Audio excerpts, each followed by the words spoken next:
Soy el abogado Luis Alberto Puente Zúñiga, especialista en Derecho Penal, Derecho Civil Comercial y Derechos del Consumidor.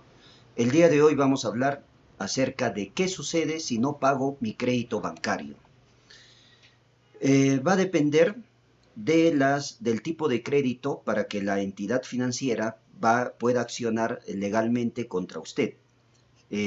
Sabemos que por diversas situaciones alguien puede retrasarse en los pagos, incluso ya dejar de realizar los mismos, más aún en esta situación que estamos atravesando como el COVID-19, que ha afectado grandemente a millones de peruanos y también a nivel mundial, al punto de que estas medidas tomadas por el gobierno para evitar los contagios de esta enfermedad y las muertes que se puedan producir es que se han restringido varios aspectos de la economía peruana. Esto indudablemente ha afectado a la MIPE, que son los grandes perjudicados por esta situación, pero también a muchas personas de manera directa o indirecta, al punto que ya no pueden pagar sus créditos, a lo que se adicionan las circunstancias propias ya de vivir en una sociedad de riesgos, como por ejemplo padecer robos, enfermedades, incendios, entre otras situaciones ya inesperadas que hacen que alguien que venía pagando normalmente su crédito ya no lo pueda hacer. Entonces, ¿cómo va a accionar esta entidad financiera contra el cliente que ya no cumple con sus pagos mensuales? Debemos tener presente que las entidades financieras están facultadas para iniciar los procesos judiciales, entre ellos los embargos de las propiedades de sus clientes, de sus deudores, a partir del segundo mes de que se deja de pagar ya el crédito en la mayoría de casos. Y también va a depender del tipo de crédito que se haya otorgado a sus clientes. Por ejemplo, en créditos hipotecarios, en créditos vehiculares y en leasing, lo que va a suceder es que van a ejecutar la garantía. Es decir, hipotequé mi casa por 200.000 soles, no pago mi crédito, pasaron 2 meses. ¿Qué puede hacer la entidad financiera? Ejecutar esa hipoteca. No necesita embargar porque ya se le dio un bien en garantía. Pero ¿qué sucede en los créditos de consumo, en los créditos personales, en los créditos MIPE, donde solamente se ha firmado un título valor como una fianza o un pagaré, por ejemplo? Tal vez se dejó copia de los documentos de la propiedad de la casa o legalizado incluso estos documentos, o inclusive puede haberse dado o les pueden haber exigido un aval. En esos créditos estamos hablando de que no hay una garantía real, sino que es una garantía personal.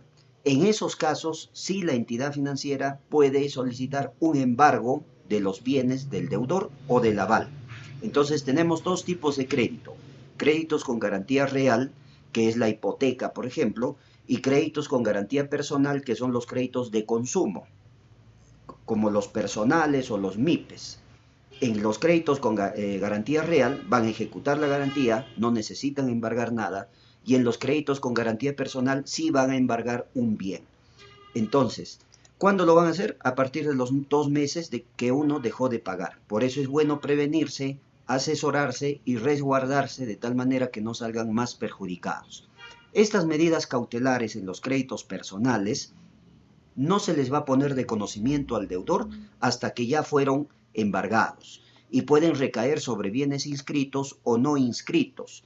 No impide nada que el bien no esté, o que la casa, por ejemplo, no esté inscrito en registros públicos para realizar el embargo, si es viable hacerlo.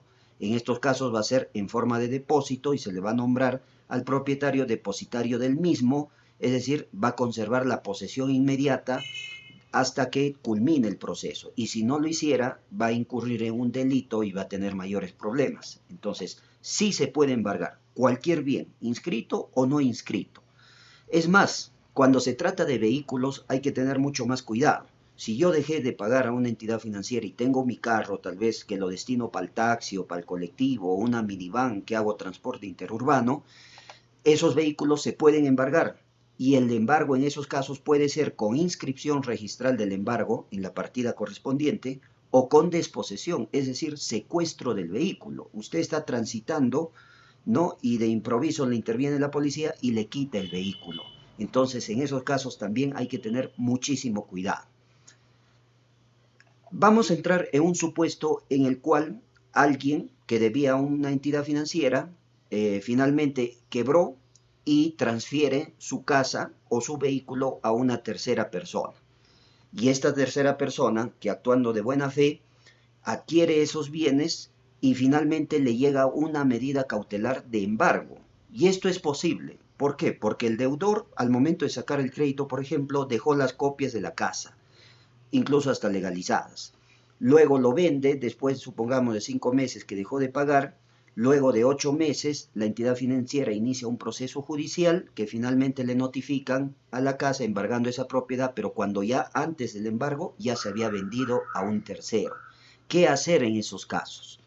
Este tercero tiene la posibilidad de presentar una desafectación ante la entidad financiera, alegando de que él compró la propiedad desconociendo de la existencia de la deuda, de tal manera que él no tiene nada que ver en esa relación comercial. Él compró de buena fe, presenta sus documentos, su compra-venta ante notario, su autovalúo, sus recibos de agua o luz, la bancarización del medio de pago, por ejemplo, de la compra de la propiedad. El juez verifica esta situación e inmediatamente hace la desafectación. Esto está regulado en el artículo 624 del Código Procesal Civil. No necesita ir a una tercería de propiedad, que también es una opción que puede hacer este tercero que compró la propiedad de buena fe. La tercería de propiedad es lo mismo, acredita la propiedad, el juez verifica y hace la desafectación. La diferencia, y esto está regulado en el artículo 533 del Código Procesal Civil, la diferencia con la desafectación y la tercería es que la desafectación es cortísimo. Es cuestión de, se presenta la desafectación, corre traslado a la entidad financiera y finalmente resuelve el juez. En cambio, la tercería de propiedad es un proceso larguísimo, puede durar 2, 3 años, para que finalmente usted esté tranquilo y de que no van a afectar o no van a rematar su propiedad. Entonces el tiempo y el gasto que hace una tercería de propiedad es mayor que en la que haría en una desafectación, que duraría unos meses, con un gasto mínimo de solamente un pago de arancel de ofrecimiento de pruebas, 47 soles, cédulas de notificación, 4.70, a lo más pagará 3 cédulas y nada más. Entonces, atentos a esta situación cuando se presentan en este tipo de problemas y no se dejen sorprender tal vez por defensas inadecuadas o ineficientes que escogen el camino largo cuando existe el camino corto y que es mucho más eficiente.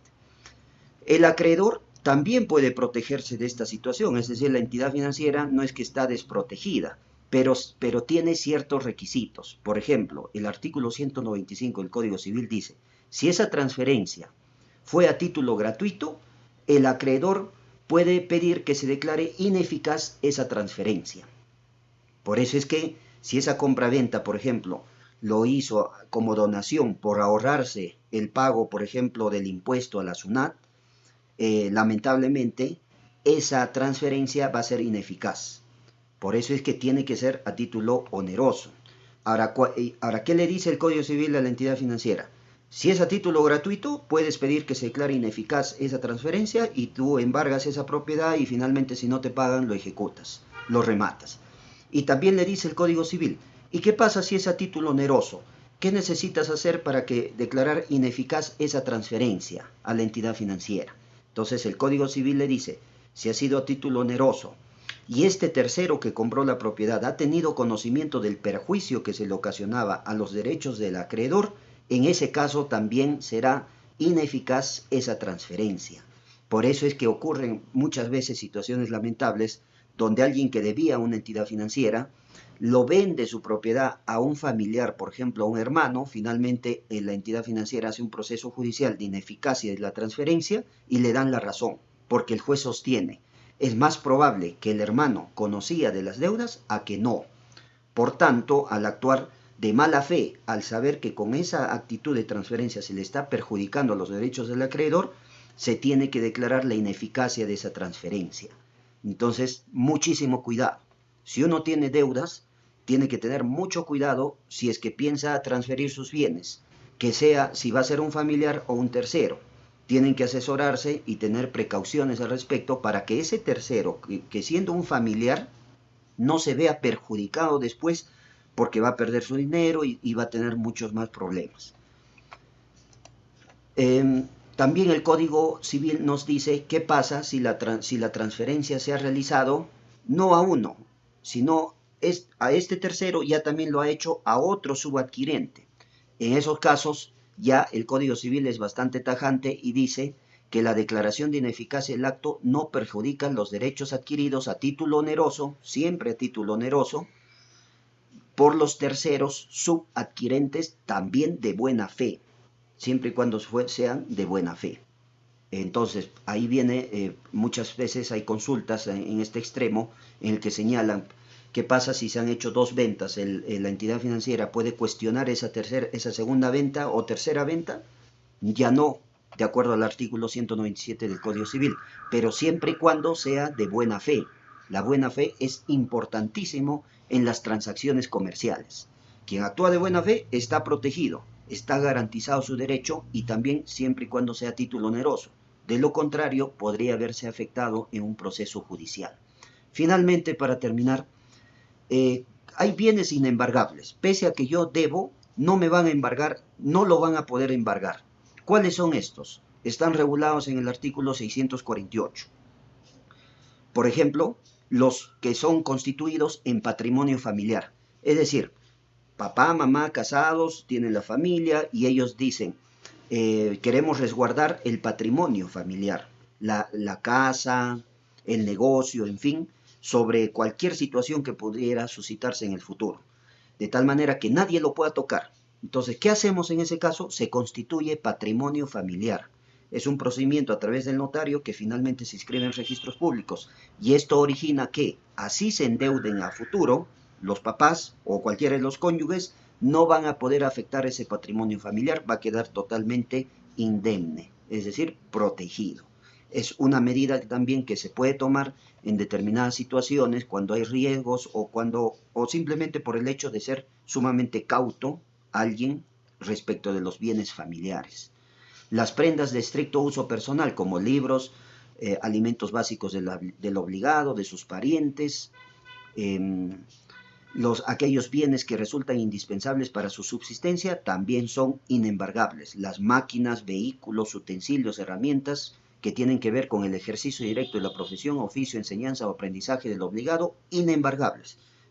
Supongamos el taxista que tiene su vehículo, que es su instrumento de trabajo, se endeuda con alguna entidad financiera, no le pueden embargar el vehículo porque es su instrumento de trabajo. Entonces, hagan respetar esta situación si están en este supuesto de hecho que acabo de describir. Otros bienes inembargables, las insignias condecorativas, uniformes de funcionarios o servidores del Estado, armas y equipos de los miembros de las Fuerzas Armadas y de la Policía Nacional, tampoco. Algo importante, las remuneraciones y pensiones. Muchas preguntas hay al respecto. Si yo debo a un banco, ¿me pueden embargar mi sueldo o me pueden embargar mi pensión si ya soy jubilado? En este caso la respuesta es, va a depender. Si es que excede de 5 unidades de referencia procesal, que realizando la conversión a la fecha equivale a 2.300 soles, si no excede, no le van a poder embargar. ¿Y qué pasa si excediera este monto?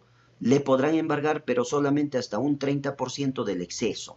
Es decir, si yo gano 2.300 soles, hasta ahí no me embargan. Si yo ganara 2.400, ese 100 soles, hasta un 30% me podrían embargar. Es decir, 33.3 soles solamente serían pasibles de embargos. Ahora, ¿qué pasa si yo tengo descuentos, por ejemplo, de una deuda alimentaria y a pesar que gano 3.000, pero finalmente solamente me dan 2.000 porque me descuentan 1.000 soles por pensión de alimentos, tampoco podrían embargar en esos casos. ¿Y qué pasa si yo recibo una pensión de alimentos y le debo al banco y me depositan mi pensión en el mismo banco? ¿Me podrían embargar? No, no se puede embargar las pensiones alimentarias. Tampoco también están protegidos por el Código Procesal Civil. Los bienes muebles de los templos religiosos tampoco se pueden. Los sepulcros tampoco son bienes inembargables. Bien, espero que les sirva esta información, les sea útil. Cualquier consulta pueden llamarme al celular 948-538414 para poder resolver todas sus dudas.